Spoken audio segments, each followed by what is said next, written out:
Ahead on American Sunrise, MTG and beyond. Will Marjorie Taylor Greene's resignation be just the beginning of a mass exodus for the GOP? We're going to take a closer look at the midterm election dilemma ahead. Plus, is the war between Ukraine and Russia about to end? Ukraine has agreed to core terms of a peace deal, but will Russia also sign off? New developments straight ahead as well. And later, combating loneliness during the holidays. What are some ways to feel the holiday cheer when it seems most dark? We've got encouraging news ahead, everybody. We've got those stories and more as American Sunrise starts right now. Good morning, America. Welcome to American Sunrise. Whether it's culture, we have breaking news to share with you. Politics. President Trump is joining us live now from Florida. We've got you covered. This is what it looks like to be a patriot. We have to protect the American family. The American dream is still alive. I'm David Brody. I'm Terrance. And I'm Dr. Gina.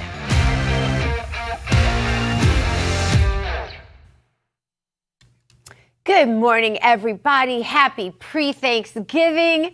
I'm Dr. G. We are live with you from the Palm Beaches. Let's bring in somebody I'm especially thankful for. That is David Brody in Washington, D.C. And one other on my thankful list, Terrance Bates in our Denver newsroom. Listen, I love you guys, even though you don't eat turkey on Thanksgiving and you put up fake trees. Started off with a bang, Dr. G. So, right, we got 25 seconds in. Okay, Dr. Gina. Okay, I see how this Wednesday is going to go, and I appreciate it. Apparently, you were channeling your inner Donald Trump as comic relief is the name of the game. President Trump tried out some of his stand-up, I think, at the White House yesterday as he joked about the two turkeys he pardoned. Those turkeys are Gobble and Waddle. He said, jokingly, that maybe they should be named Chuck and Nancy, as in Chuck Schumer and Nancy. But then he went on to poke a little bit of fun at Joe Biden's pardoning last year. I want to make an important announcement because you remember last year, after a thorough and very rigorous investigation by Pam Bondi and all of the people at Department of Justice, the FBI, the CIA, the White House counsel's office, and the Department of Everything. We have a Department of Everything. You know what that is? I think that's called the White House. Into a terrible situation caused by a man named Sleepy Joe Biden.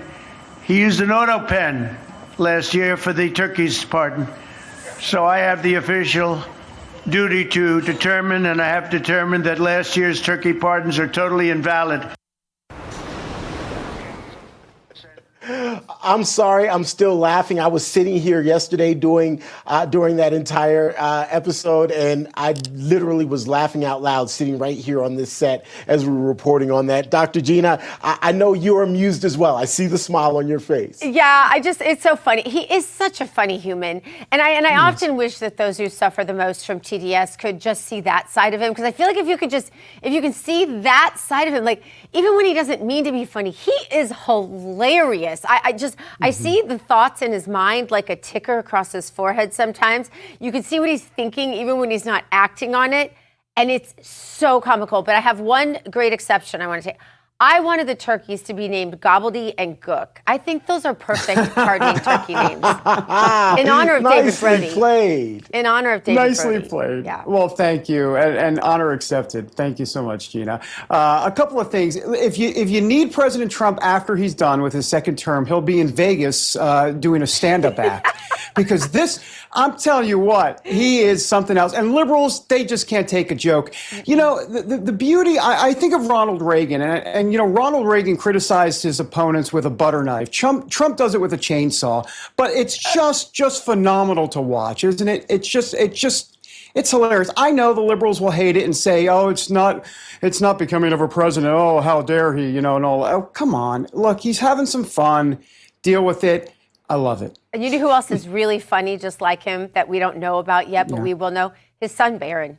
Absolutely interesting. Cynical, kind of like dry wit, but oh my gosh, I'll have you rolling. Yeah. Wow. Interesting. You guys, should we Barron, check out the holla Bible at your verse? boy. Come hang out with me for a weekend. If you Right, want. I'd right. love to meet you. He'll make you feel Let's do short. it. I'm literally up to his elbow. It's yeah. embarrassing. Oh, All right, gosh. Psalm 116, verse 17 says this: I will offer to you the sacrifice of thanksgiving and will call upon the name of the Lord. As we carry that spirit of gratitude and dependence on God alone into the headlines this morning, there is developing news on Capitol Hill. Speaker Mike Johnson pushing back hard on Trump's plan to extend ACA subsidies, warning that most House Republicans won't support it without major reforms. The Wall Street Journal says that Johnson and House Republicans want massive reforms, including income caps, there you go, and fraud protections before agreeing to any deal tied to reopening government. And with a vote on these Obamacare subsidies expected before year's end, this debate is shaping up to be one of the biggest fiscal fights of the season. For more, let's bring in the president and founder of Proactive Strategies, such a good friend of our show, somebody else we're super thankful for, Mark Serrano. Mark, listen, why can't Republicans act like Republicans once they are elected and fight for a free market fix for health care? My husband did this fix in Missouri. I actually have a column coming out about it this week. The blueprint is there. They've done it other places. Congress just has to take the template and make it happen, Mark, but they won't act. I know. And part of the problem, Dr. Gina, good morning, everybody. Good to see you. Good morning. Part of the problem is, if you're in leadership in the U.S. Capitol, you're an institutionalist. That's unfortunately, they look after the interests of the institutions sometimes before they do follow the lead of the leader of our party in the White House.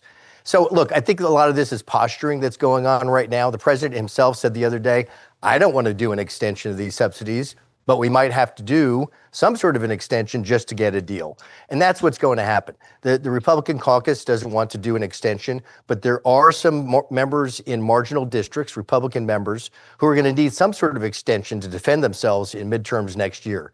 So I think it's just posturing. What we're going to see, in my opinion, is probably a one-year extension, but we've got to have some reforms attached to it.